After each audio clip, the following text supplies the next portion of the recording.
All right, so Angie, just so you know, I've talked to Keegan about this. Tomorrow we plan on making it a virtual day. I will be around, so if you do have a question or something, you can email me. I might stick around here a little later, but I'm probably going to be going back to the house. But then usually what I do now is I just at the kitchen table, I set up the computer. All right, okay. Now, what I gave Keegan a copy of, and I've got a copy here for you, but you know, you're not being here, is all the code.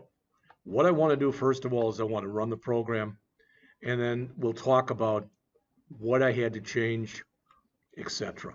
So it now works. There's a help feature in it, and it also does totals. So all that stuff is working. So I'm going to run it, just show it to you, then we're going to go over it.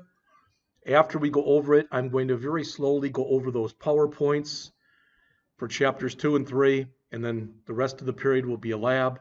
And again, tomorrow will be a lab. So you can see what this looks like. For some reason, these got pushed way to the edges. I'm not sure why, but I'm not going to worry about it. So I press rock, for example. It says you computer pick paper, you picked rock, paper covers rock, computer wins. So you can see that. I'm going to clear and play another game. Computer pick scissors, you pick paper. So computer won again. Try it again. You win. Computer pick paper, you pick scissors. Scissors cuts paper, you win. Wait, stop. There's a tie. So you saw that there were 4 games total played.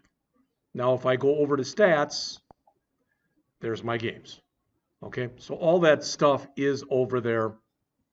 It all works. And again, I've got hard copies of all the code. I'm not going to take this and put this out on GitHub. And the only reason I'm not going to do that is there's a chance that if I teach this class again, I think I'm going to, a year from now, that I'm going to, I might give this one out as an assignment. You never know. I mean, we might, some of the stuff you've done as an assignment, sometimes I do it as a class, etc. So, all right. So hopefully you saw that. And again, the back button works, etc. The clear button works. When you start, the stats is disabled, but it gets enabled as soon as you determine a winner for the first game. And then it stays enabled from then on. All right. So let's take a couple minutes and go over the stuff that is in there that, for lack of better words, made it happen. All right. I did put this in, and I sent this to both of you. So if you want to put in rules, I guess I didn't show you that. Those are the rules. All right. You know what the rules already are for the game. I put them in there as a toast. I should have shown you that at the beginning. I didn't. But if you look at it, if I click help, there it is. All right. It's not at all fantastic, but it does the job. Let's just put it that way. All right. So you've got that. You've got a copy of that if you want to put them in. All right.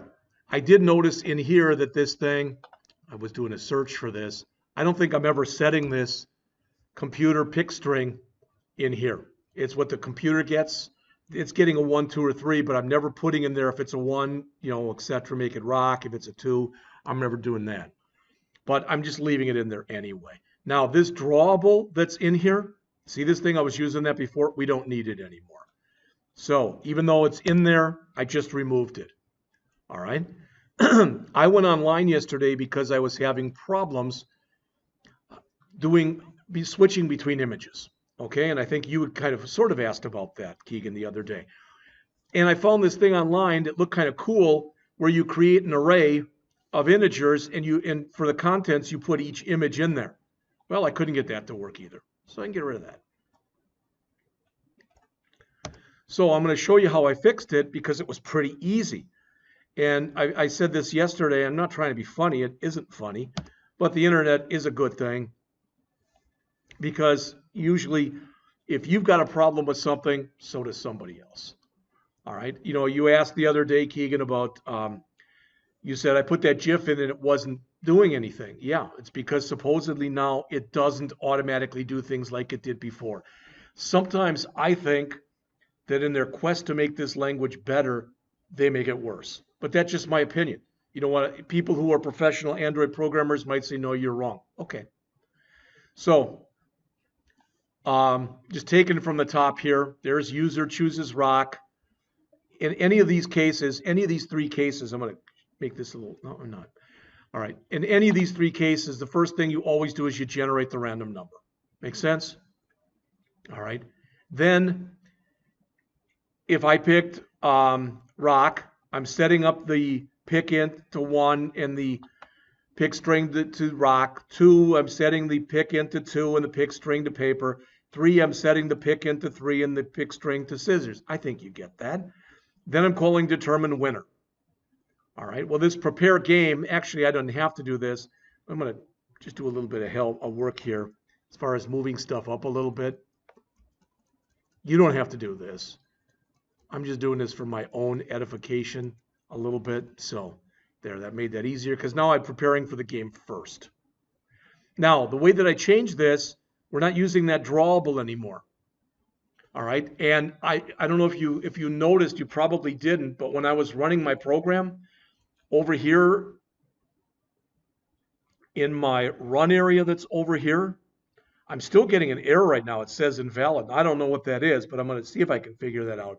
But the point is, when I came in here and I was in run like this, okay, it was coming up and it was saying I was using a deprecated way of doing things, but it didn't tell me the line number and it didn't tell me what the deprecated thing was. Then I was able to kind of get it down to it was that drawable object that it didn't want me doing it anymore. So all you do is you say the name here of the image view dot set image resource, and then it's r.drawable followed by the name. Does that make sense? Okay. All right, and I just went over the user picks, rock, user picks, paper, user picks, scissors, so there's nothing new there. The help, again, nothing real big here. All right, nothing really big with the help. I'm moving that up a little bit too. It just does the toast that puts in those rules, and it shows it. That's it. Just in case you didn't know this, right now, when we have done this, when we say toast.length, there's length short and there's length long. Does that make sense? And long is about 5 seconds, maybe 6 or 7, and short is about half that. Okay? But it is possible that you can set your own duration in there. So for instance, I thought, well, nobody can read that fast. I want to keep this up for 10 seconds. I could do that. Does that make sense? Okay. All right. Here's our generate random number. We went over that, so I don't think there'll be any big thing about that. So let me quickly runs when game starts or new game starts. I'm just putting a single line comment into all of these. Presents help screen toast. All right. Here I'm just going to say user clicked rock button.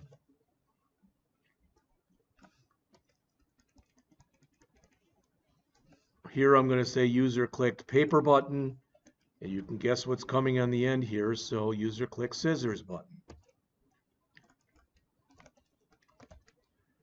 All right, so I've got that. So here generates a random number between 1 and 3. All right. Here determines winner of current game. Now, I kind of cheesed in here, and I want to show you why I did it and what I did. What I basically wanted to do was every time you start a new game and you press the button, it's starting the game, right? And you're figuring out who the winner is. Well, what I wanted it to do, if you look up on the screen here, was every single time that happened, get back to here. So when you click, let's say you click on rock, I wanted this to clear, I wanted this to clear every time. The problem is I have a routine to do that, right? And that routine is that prepare for a game. The problem is that requires a view thing, and I didn't have it there to pass it in. So like I said, for lack of better words, I kind of cheesed out right there. And what I mean by that is I took these two lines that we've got up here, this tvWinner.setText, to clear out the text box, and to clear out to reset the image. I just replicated them right here. Now, maybe that wasn't a great thing to do, but that's what I did. That's on yours. Okay. And also notice, because I didn't have this before, first game is now equal to false. So once you play the game, that stats button becomes unenabled. Enabled, I should say. All right. Okay. And again, check for tie game. So if it's not a tie game, as we talked about, computer picked rock, computer picked paper, computer picked scissors, and I said this line should never be hit. Then we've got a toast. So this right here, print a toast showing winner or tie game. Okay? All right.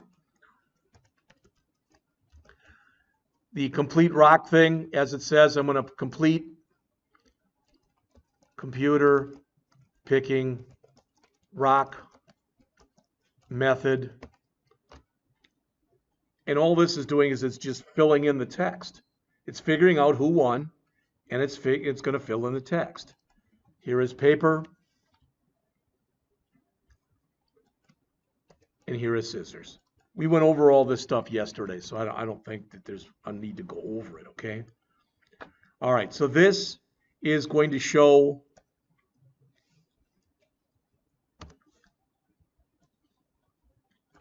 will show the correct winner or tie image. So in other words, it'll show that picture of the computer or that text that says you win or tie game. So it'll be one of those three. Now, here's the other place. I tried doing this. This was with that image switcher thing I showed you. It worked in that it compiled, but it didn't do anything. So I'm like, well, that isn't, that's fine. It compiles. Big, hairy butt deal because it didn't do anything. So I got rid of that. And originally I had that in there with that drawable, but the drawable is gone now. I'm using it this way with this set image resource. Okay. And this one I did put in a default. So if for some reason you get to the winning screen and it wasn't set correctly, all it's going to do is just show the original screen, right? The original picture of rock, paper, scissors. All right, and then this is what's new here. So this runs when the stats button is clicked. By now, hopefully you're getting comfortable enough with this because we're doing the same kind of thing every time. So we come in here, we create our bundle object. These are all integers, total ties, total computer wins, total user wins. So we need a put int on there. When I first did it, I did copy and paste from the BMI one. The only reason I'm telling you that is I had put double here accidentally. So no matter how many I had, since it was a double, it wouldn't convert it to an int. It was giving me 0 all the time. All right. So I'm basically loading in my three things of, how many ties, how many computer wins, how many user wins. And those are put here. Toad tie, plus, toad ties, plus, toad computer wins, plus, toad user wins. Does that make sense? All right. We set up the intent. We tell it this is the new activity that I created. It's really simple. Rock, paper, scissors activity.class. Attach the bundle and start the activity. Questions on that? Okay. So I did give you a hard copy of this. You can go back and look at it if you want to and compare it with yours. I gave you a hard copy of this code too. All right. I don't know, Angie, for you, if I've made any changes in here since I ran off a copy for you yesterday or not. I really don't know. All right. Then we've got the other activity. Before we go through it, this is all it is. It's real simple. That's it. So it's got a heading and it's got a text view. The text view I made 7 lines long, so I came down here and it's in here someplace. But I set the lines to 7 and the max lines to 7. Change the color of the background for this. Change the color of the background for this. put in my heading right there, which is a different text view. All right, and that text view was defined here. We did that yesterday. So rock, paper, scissors, stats. That's where that one is from. All right. I did add this. You probably don't, or you may or may not have this in yours, but that's that help button that I added, and I called it, BTN help. All right. So the actual text for this, almost identical. I copied in the stuff before from the BMI program and just changed it accordingly. All right. So we have just the text view. So that's it up here. And we have the three things we're passing in: total ties, total computer wins, total user wins, and we've got the result where we're going to stick the thing into the text view. All right. We set the one reference that we have. We get the intent. I mean, again, this is a get intent right here. So that's the intent we've done before. We grab the extras. That's what was in the bundle. There we're looking for total ties. If there is a value in there, we've got it. Otherwise, it defaults to 0. Same thing with total computer wins. Same thing with total user wins. Then I just filled up what I'm going to put into the text view with that and did it set text. Questions on that? All right. So like I said, you both have copies of the completed ones. I do have some comments and stuff that I put in there that are no longer necessary, or a couple fields and stuff, like the drawable stuff can be removed. That image switcher that's still in there, but it's commented out, that can be removed, etc. All right. So with that said, I'm going to just close this. And I'm going to go over and we're going to look at some PowerPoints.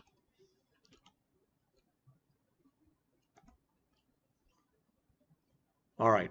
I'm going to start with the one that is 2.2, which is this one, activities and intents. Again, I'm going over these not to waste my time, not to waste your time, but for completeness sake. All right. So this is the first one, activities and intents. All right. And it goes through the activity life cycle. Again, not at all mandatory that you remember this, but mandatory that you're able to go back and say, why isn't my code working? Okay. And I think I gave you an example of that when I tried using that button with a finish routine in it, because it was calling on destroy. Once it called on destroy, basically it was dead in the water. That's why I was losing everything. Okay, so they talk about the life cycle, callbacks, instant state if you do want to save stuff, and saving and restoring. Okay, so notice they'll show it right here. This is the kind of thing that we're talking about. All right, so you're on activity 1, you got a button or something, and you go to activity 2. All right, then you want to go back to activity 1. All right, now it says their activity 2 is destroyed, and typically that is the way it works. It does a destroy on it. All right, and then you go back to here. Now, if you click that button again, if there was a button or something, it creates it again. Does that make sense? That's just how it works. So the different states, and you can see these. The on create is the one that we have been putting code in. That's, again, typically the one that you're going to use on create to do initialization. But the app, as it says, is not visible. It is not yet started. All right. When it goes into Onstart, it's starting. So it's actually up and running. Now, when it's started, there's different things you can do with it. For instance, you can pause it. All right. Or you can stop it. Or you can destroy it. So when would you pause it? Again, it would pause automatically if I've given you this example before, if it's a game and you turn it from portrait to landscape or vice versa. All right. It would stop if your phone rang and you picked up your phone. All right. And it would be destroyed if you're playing a game or whatever. I don't want to play this anymore, and you turn it off. Okay. As it says, state changes are triggered by user action, configuration changes, device rotation. That's pretty much what I just told you. All right. So you've already heard some of this stuff, but again, it says here static initialization. It's very similar to what we talked about in C# when we got into classes and in Java. It's like a constructor. It's where you should initialize anything that has to be initialized. That's why in there you set up those references to your widgets and stuff like that. Okay. On start, as it says, becoming visible. On restart, so if you stopped it, you start it again. All right. And you can see the other ones that are in here, okay? Now look at on stop. No longer visible, but still exists, and all state info is preserved. So if we had stopped something, that would save, it would like take a snapshot of what we had. So if we resumed it again, all that information would still be available. Does that make sense? All right. But there are some of these things, like for example, if you pause, okay, it's literally, you're kind of in purgatory, and what they recommend is if you're paused, don't go doing stuff like, oh, I'm going to save my database now, or I'm going to do this. You shouldn't do things that are going to be CPU intensive. All right. So here it is pictorially, and again, that's in your handout also, your PDF. What you should get out of this is where you can go from created. That's it. And notice that if you're, for instance, if you're stopped, you can restart, you can destroy.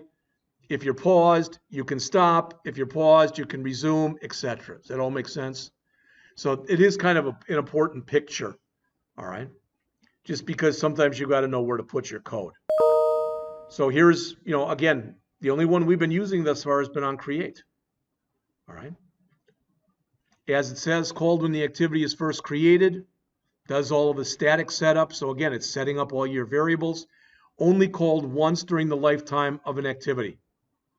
Okay, so you're only creating it once. If you get out and get back in again, when I say, like if you destroy it and start it up again, it calls it again. Takes a bundle with the activity's previously frozen state, if there was one. Created state is always followed by on start. So we've already looked at this, and hopefully we've talked about this stuff enough that it makes at least some sense to you. All right. So on start, as it says, called when the activity is becoming visible to the user. Can be called an unlimited number of times, especially as you're going back and forth from screen to screen or whatever. Followed by an on resume if the activity comes to the foreground, or an on stop if you hide the activity. All right. On restart, as it says, called after the activity has been stopped, but before it's been started again.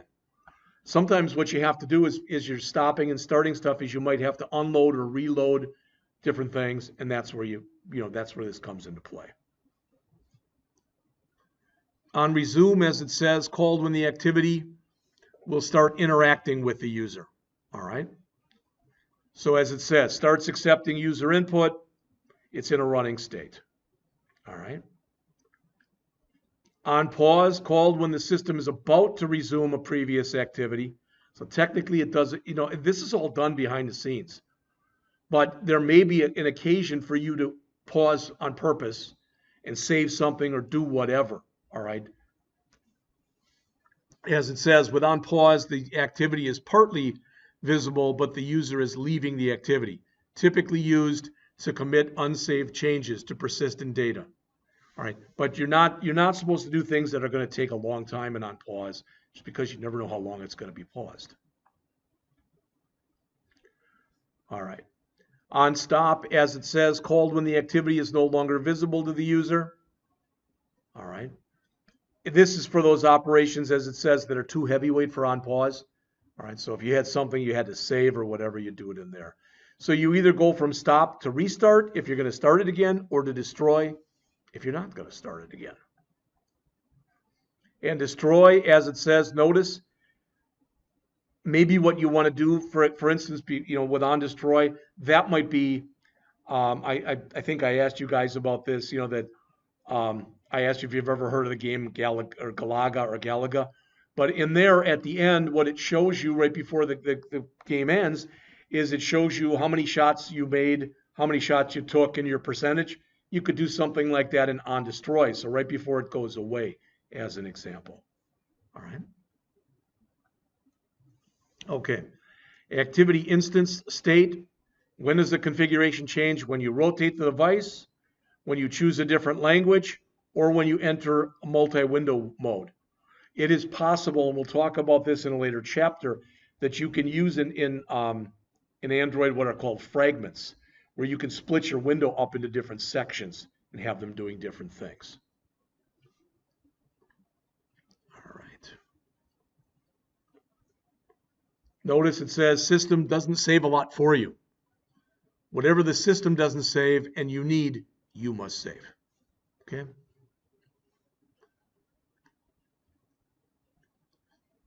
All right. That's pretty much it, I think, for this one. Again, most of the stuff that's in here is from developer.android.com, and a lot of it's pretty good. So that's first one.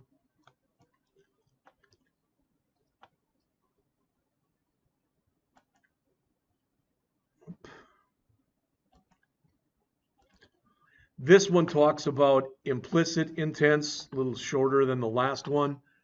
So let's talk about this one. Again, when we come in next week, when I give you the code, all right, and I give you the code on that resume app for you to be able to either make a phone call or to send an email, we'll use implicit intents in there. All right. So they read the, they give the definition again of an intent. It's something you want to have performed. All right. It might be going to a new screen, like we've been doing with our explicit intents. It might not be, like we can do with these implicit intents that we'll do next week. All right. So the services and the broadcasts, they're much later on in the book, so we'll talk about those later. We've already talked. I'm taking for granted by now, and Angie, for you too, that I'm taking for granted that both of you understand the difference between an explicit intent and an implicit intent. Again, an explicit is started by you, the user, usually by clicking a button or something like that, and an implicit intent is something you ask the system to do. All right. So what you do with an implicit intent, notice start an activity in another app. So for instance, if you were going to create your own Android app and you were going to call it My Circle of Friends, and based on that, they could be in there and they could go back and forth, let's just say, between Snapchat and Facebook and all the other good things, so to speak, that are out there. You could do that with implicit intents. You could have it literally show you a list of the different things that you were connected to, and then you could just click one and boom, it would start up a new activity. All right, I don't want to go into this in too much detail. So as it says, how does it work? The runtime keeps a list of registered apps. They have to be registered in the Android manifest file, and what you'll notice is that in that manifest file, I've told you this in earlier classes, that if you want to use something that's out on the internet, you literally have to do what's called request permission to do that. All right. So runtime receives this request then that was up here, and it looks for matches. If it finds it, boom. So here's an example. All right. So how do you want to complete the action? You could even set it up if you wanted to. You could say complete the action using the following browser, and you could have a list of all the browsers that you had. Maybe you want to do some stuff in Firefox, some stuff in Chrome, etc. But creating an implicit intent, this is where it differs. If you notice this, action, this is the kind of thing we're going to do to place a phone call. All right, action call button. And what it'll do, typically when you do that, it's more than just what they show there, but you'll also set up a phone number.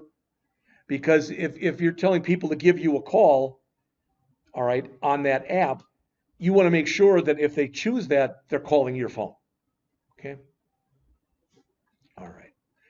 So you create the intent, you start the activity. This looks real similar to what we've done before. Before starting an implicit activity, it says use the package manager. Well, what you want to do is you want to make sure that what you're trying to do is available. Because if it's not, and if it contains null, you can't do anything. So you check to make sure it's not null, and you only do this if indeed it's not equal to null. Other than that, this is real similar to what we did before. I know it looks a little different. It's got URI in it, but here's where you put the phone number in. So, all right. You can do a lot of other stuff. So they're showing a web page. There's actually, look at, notice you're telling it to dial right there. We're going to do all this next week. All right. Okay, you can send extras to an intent, just like we sent you can send extras to an implicit intent, just like we sent extras to the explicit intents that we were doing. And it's done almost the same way when you start looking through it. All right. It says additional information about the kind of component. Well, what do you want to allow the user to do with it? Open it, browse to it, etc. And there's other things too. All right, you create the intent. It's very similar. It might look a little different, but it's pretty similar to what we've been doing. So you create the intent, you start it, and you process it. Here are some of the actions that you can do. So literally, notice action set alarm. So let's say you wanted to create an app that did that. You wanted to make a timer app, for example. You could do something like that. Image capture, where you could take pictures with your phone and keep them and maybe send them someplace or whatever. Create document. There's, again, as it says, there's many, many more than this. Here's some things that you could use for that. Receiving it, as it says, you have to declare those filters for the activity in the Android manifest. We'll look at that starting next week. As it says there, the filter announces the ability of the activity to accept an implicit intent. And the filter can put conditions on it too. So there are one or more actions that you can use. There's several categories that you can use. There's different kinds of data that you can use. All right. Now, if you look in here, it says an activity can have multiple filters. Well, that's what they're showing in here. And again, it may not make much sense at all. I think it'll make a lot more sense when we look at it together next week. All right, and that's it for that one. Now, what's next, and I'm going to jump out of here, and I'm going to jump into here, and we're going to look at Chapter 3. So we're going to look at Chapter 3, and when we get done, we're going to look at the PowerPoints for Chapter 3. Now, the debugger in here is not that different from the debugger that's in Visual Studio, in that you can set breakpoints, you can step into code, you can step over code, you can run code a line at a time, etc. Very similar to what we just did. One thing you may or may not have noticed, it's not a big thing, but I'm going to click in here. I suppose I closed that doggone it. But we're used to coming in here when we're running our program. Once it comes up. All right. We're used to coming in here and clicking here or wherever, or maybe even doing a run. But notice when you go up to run right here, notice this. It's right here as well. If you do that, instead of putting yourself in run mode, you're putting yourself in debug mode. So if you want to be able to debug the program so the program's not working, and for the life of you, you can't figure out why, then rather than just running it and having it fail, you might want to go into debug mode, all right, to see why it's failing or why it's doing whatever it's doing. So here's what's discussed in here. We've talked about debugging before. Again, the compiler will find syntax errors for you. You probably have already noticed that. You leave off a semicolon. You spell something wrong. You spell toast wrong, etc. It'll find that kind of stuff. All right. And there are other bugs. So those are syntax error bugs. The compiler will find those. Runtime error bugs, you typically don't find them until you run the program. All right. I mean, with the I'll give you an example, which I think is a pretty good example. The other day, when students were doing their test, I didn't know this, and I'm not blaming me. I'm not blaming Evan. I'm not blaming Paul. But there was a thing in there. You had to do this. This is what it said. If the grade, no, it was GPA. If the GPA is greater than 3 and it's less than or equal to 4, the grade is A. All right, and just come down here, A, B, C, D, okay.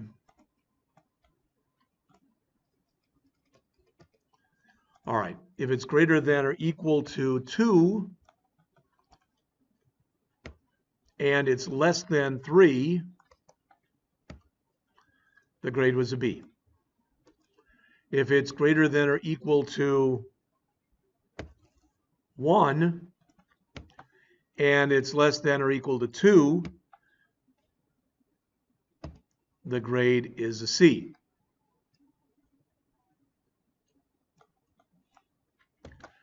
If it's greater than or equal to 0,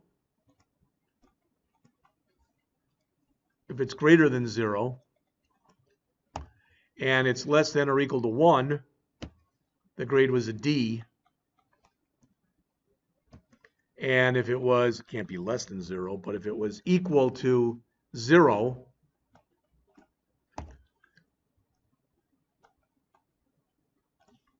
the grade was an F. Does that all make sense? All right. You may have already seen the error. Right now, we're saying less than 3, and this is greater than 3. And a bunch of students ran it, and then they were coming up to me and saying, hey, I put 3 in here, and it's given me an F because they put this in there as their else. Because this should have been greater than or equal to.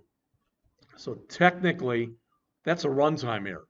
You don't discover there's an error in your code until runtime. And you could even argue and say it's not even an error because you're not getting an error message. All right. All right. So there is logcat. We've looked at it a little. We'll talk about it a little bit more in this chapter. Android Studio has a debugger. There's also, and I'm sure that Mr. Smith is much more adept at these than I am, but there are built-in testing frameworks like JUnit and Espresso. And there's also the Dalvik Debug Monitor Server, DDMS. I've looked a little at JUnit, never done a lick with Espresso or DDMS, okay? So run your app in debug mode. It's what I just showed you. So you come up here and you click that icon that's got the little green thing on it, and you're in debug mode. You can tell when you look down here. It says if your app is already running on a device or an emulator, start debugging that app with those steps, and it's what I just showed you.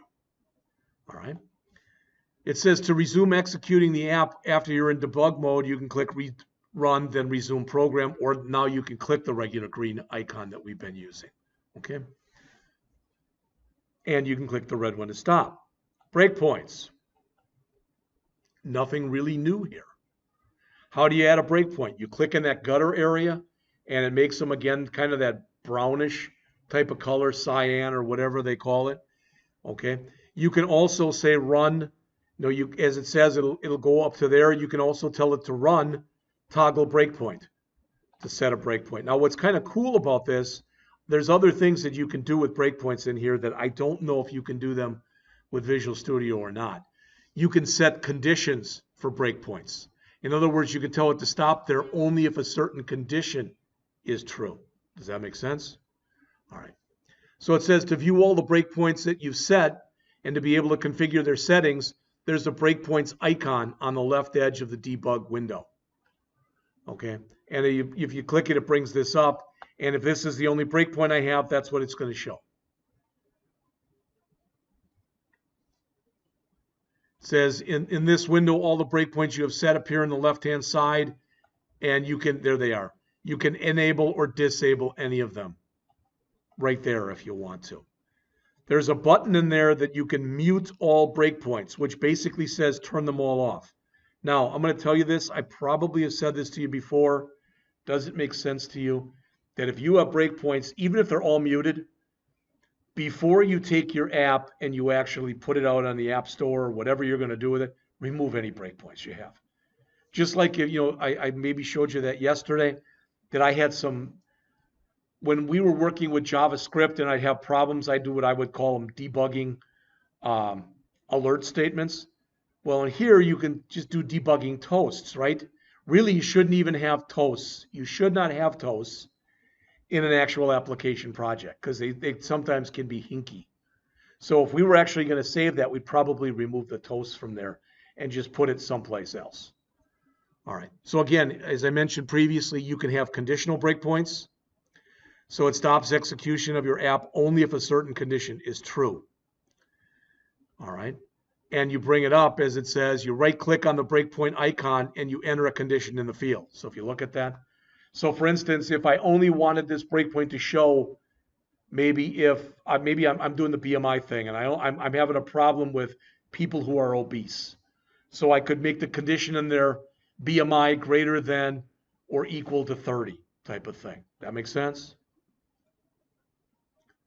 All right, just like you've got with Visual Studio Code then, as it says, after your app's execution is stopped because you reached a breakpoint, all right, it says before you start it up again, there's different things you can do.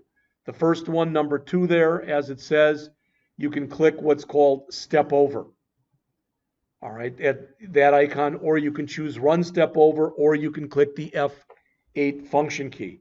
Notice what it says. It executes the next line of code, executing all method calls on that line and remaining in the same file. So if you've got a loop or something like that, it'll step right over the loop. All right. There's step into, number 3 there, as it says, step into jumps into the execution of a method call on the current line. All right. So it'll allow you to jump right into a routine if you want to do that. Step out is just the opposite. It executes whatever method is currently running, and it goes back to whatever called that method. And there's a resume program icon again if you want to start it back up again. Now, when they say here viewing execution frames, it says the frames view in the debugger window allows you to show, it shows you this. This is what's called, for lack of better words, it's a stack backtrace. And it's showing this was probably the routine that got called when it broke. That was called by this one, which was called by this one, which was called by this one, etc. So all that makes sense? So sometimes when you're running a program and stuff just stops working, and you go in here and you go to your logcat window, all right, so if you go in here, it'll show you, you can set it up to show you a backtrace. In fact, if you've got an error, an exception, it automatically will show you a backtrace. Just like you have in the .NET debugger, you can inspect and modify variables. It's kind of a cool feature because what you can do is while the program is running, you can change the value of variables just to see what would happen if you want to do that. All right, but it's like, I think we've talked about this before, and gosh knows if we haven't, that's shame on me. But it's like if I come in here and I go out to CNN.com, all right, and I right mouse click in here and I choose inspect. All right, this is all the code that makes up this. Does that make sense? So notice it says Trump requested to testify. You see that, right? So if I come in here and I'm just going to click right there, but I'm going to do a Control F.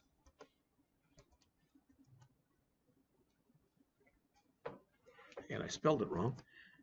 UMP. All right, so someplace in here that says there's 31, but someplace I'd find that Trump asked to testify, okay? So if I went in there and changed that, if I literally went in there and changed that from Trump, in here if I typed it, and I typed in Jeff Scott requested to testify at impeachment time, it would show right here. But as soon as I go and refresh the screen, it would go back to the way it is because I'm working with a temporary copy. In the same way, you can do the same kind of thing in the Android debugger. So you can change the values of variables, but they're not a permanent change. It's just changing a copy of your program as it's running. All right, you can also set watches, which kind of is what you probably would think it would be. And that is, if you set a watch on a variable, it'll show you in a little window on the screen what the value of the variable is. So if it changes throughout the program, you could monitor it to see if it was giving you the value it was supposed to have. says you can use the evaluate expressions to explore the state of variables in the app. All right, calling methods on those objects. So if you wanted to force something to be called, you can do that.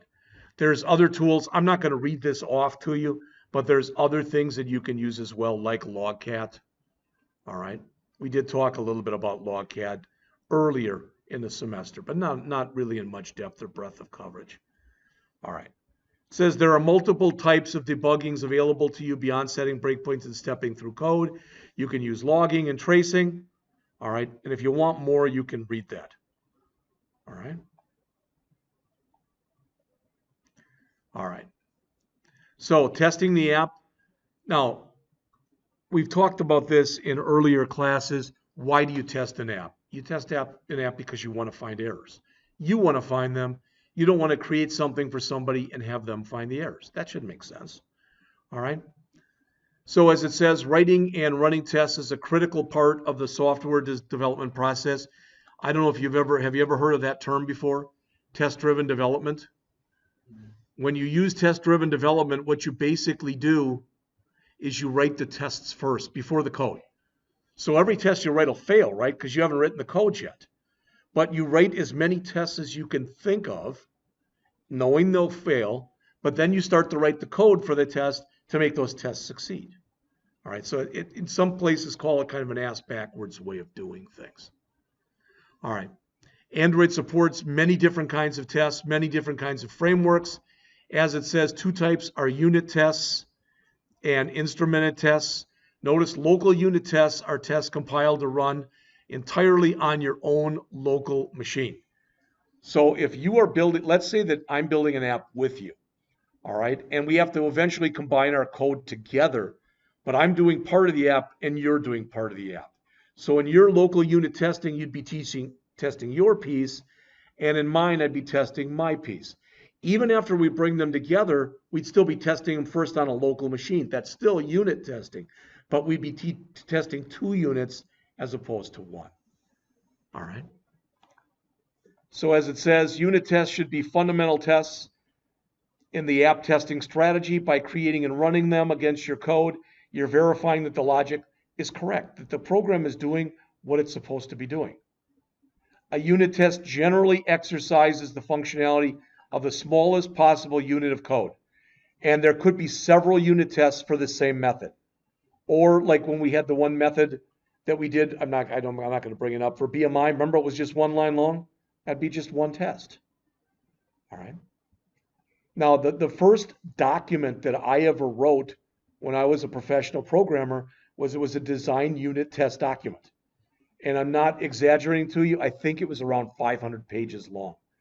And almost every page had a test in it because it was all the code that I had written.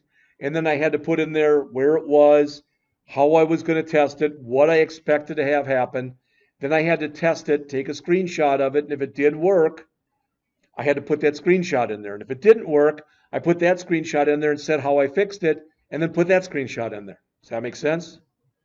All right. So as they mentioned here, we're on page 107. The Android Testing Support Library provides an infrastructure for and APIs for testing Android apps. So in other words, there's a lot of ways you can test this stuff. All right. Now, if we were in a situation where you'll do a little bit of this maybe for your semester project, but let's face it, what's the worst thing that would have happened in the programs we've done so far? You don't get a BMI. You don't get a status. You don't get rock, paper, or scissors. You know what I'm saying? It's not like the world's going to end. But on the other hand, if you're doing a scheduling appointment, so let's say that what you decide you want to do, and I'm not saying you want to do this, but you decide you want to write a COVID schedule. So people are able to link into all of the local hospitals in their area and sign up so that when something becomes available, they'll contact you right away. So you write it, people love it, people are using it, but for some reason later you find out that one of the hospitals doesn't work. You know what I'm saying? And they keep sending out notices, but the people who've got your app aren't getting those notices. Well, that'll be a problem, right? Okay. So as it says, you need to organize your tests in a source set and configure your project's Gradle dependencies. The Gradle is in case you need to add different things. All right, but source says, as it says, are collections of related code. So for instance, in the BMI, I would probably put all my height tests together, all my weight tests together, all my different status tests together, etc. All right. It says when Android Studio creates your project, it creates 3 source sets for you. The main one, that's where your code is, the test one, and the Android test one. What the heck does that even mean? Well, maybe you've seen this already, maybe you haven't, but they're talking about this is the main one, this is the Android test one, and this is the other test one. And if you notice, if we come in here, there's an example test. It's not doing anything right now, and it's got this assert in here.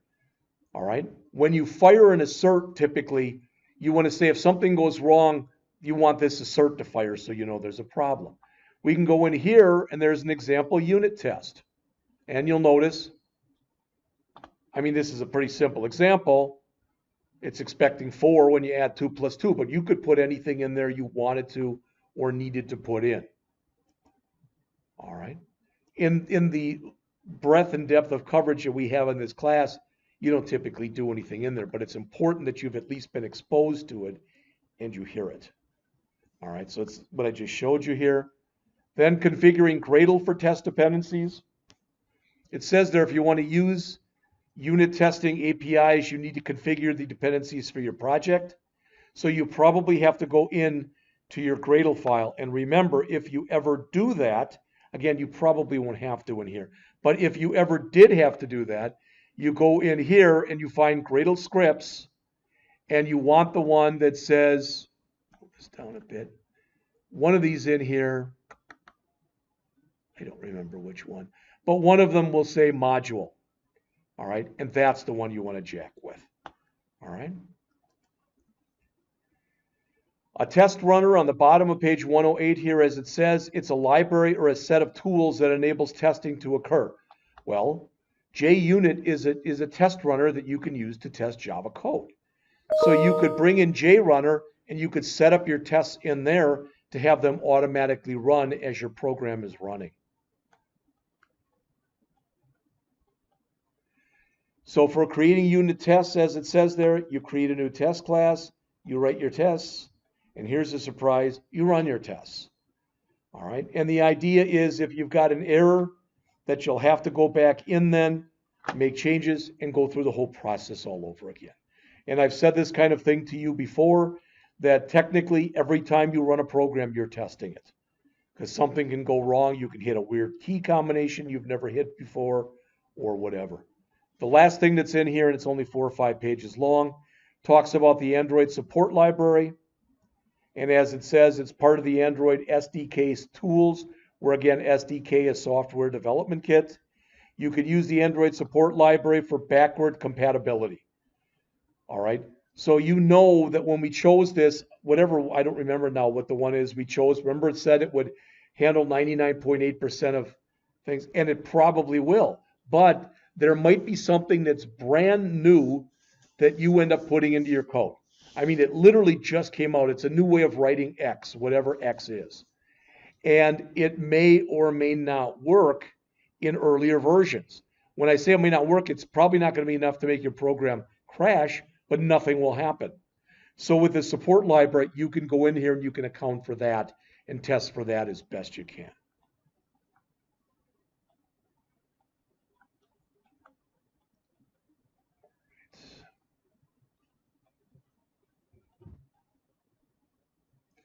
So jumping all the way up here to page 113, setting up and using the Android support library. As it says, again, it's part of the Android SDK. To set up a project to use one of these support libraries, you've got to follow this 3-step process. You download the support library with the Android Sdk Manager. You find the dependency statement you're interested in, and you add that to your build.gradle file. And they show you an example. Again, that's when you'd come into the Sdk Manager here, and you would add different things. Typically, because of the fact that the stuff that we're running is not what I call like super complex, we don't typically do much work with that. Okay. Now I'm going to stop right here, and in just a minute, I'm going to spend 5 or 10 minutes, and then that'll be it for the period. All right. The rest of it will be lab for you. But I just want to mention the next chapter is 90 pages long. In fact, it's more than that. I think it goes 219. Is that what it is? Nope. So it's page 117 all the way to page 209. So that's 92 pages.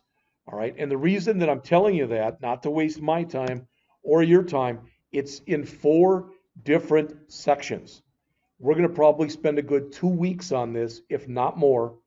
So we'll go over the first section. We'll look at a program as a class, and I'll assign a program. We'll go over the second section. We'll look at a program as a class, and we'll design a program. All makes sense? And same with the third, but the one thing I want to mention to you is when we get here, I think it's right after this.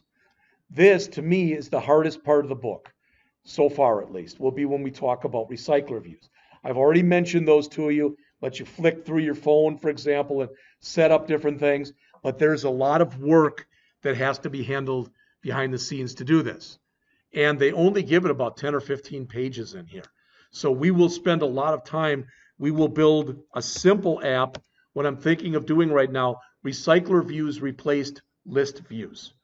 All right. So list views are still available, but they're not used very often. But we may do a simple project with a list view, then change it into a recycler view so you can see the difference between them. All right. So finally, and again, it's 108. I guarantee by 115 we'll be done. Okay, so this is lesson 3's PowerPoints. All right, the Android support library. I don't want subtitles, fine. Got it. All right. So again, what is the library? It's 25 libraries in the SDK that provide features that you normally do not have. You have to add. In other words, they're not given to you by default. Does that make sense? That's what they're saying right here. And, you know, again, we've talked about some of this. Backward compatibility, I think you get that. I don't think there's anything new with that. Now I turned on this stupid feature, so it's filling in these subtitles. Additional layout UI elements like recycler views that we'll talk about. Different form factors. You know, you can, if you wanted to, I'm not saying you want to do this, but let's assume that what you wanted to do is you've got a smart refrigerator at your house. And for your Android app, you wanted to build something so you could operate your refrigerator from here. All right, as an example, that's a kind of a stupid example, but you get what I'm talking about. You can do that kind of stuff.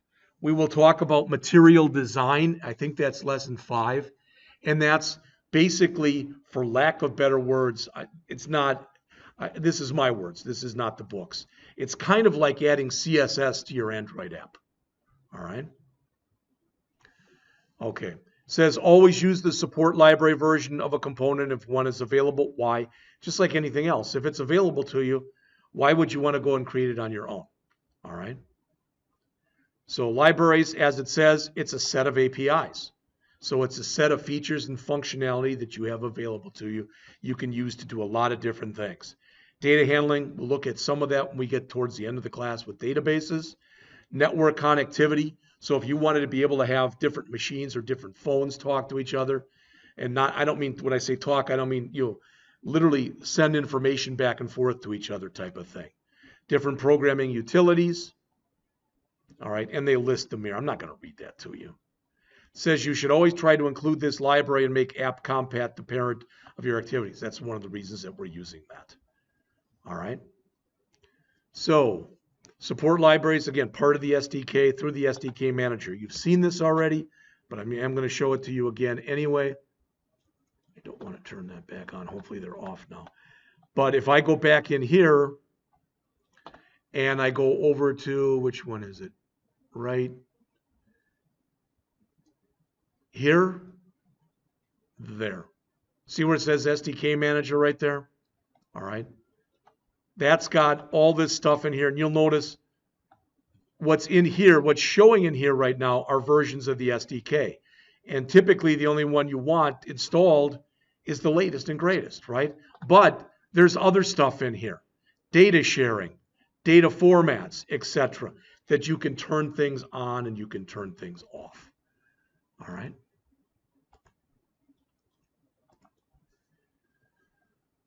That's probably just about it.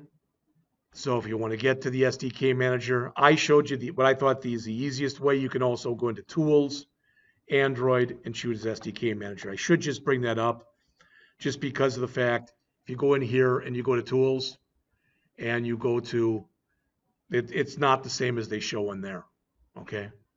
And there's even Kotlin tools that are in here and Groovy tools. All right, and Firebase stuff that you can do. All right. I think that's just about it.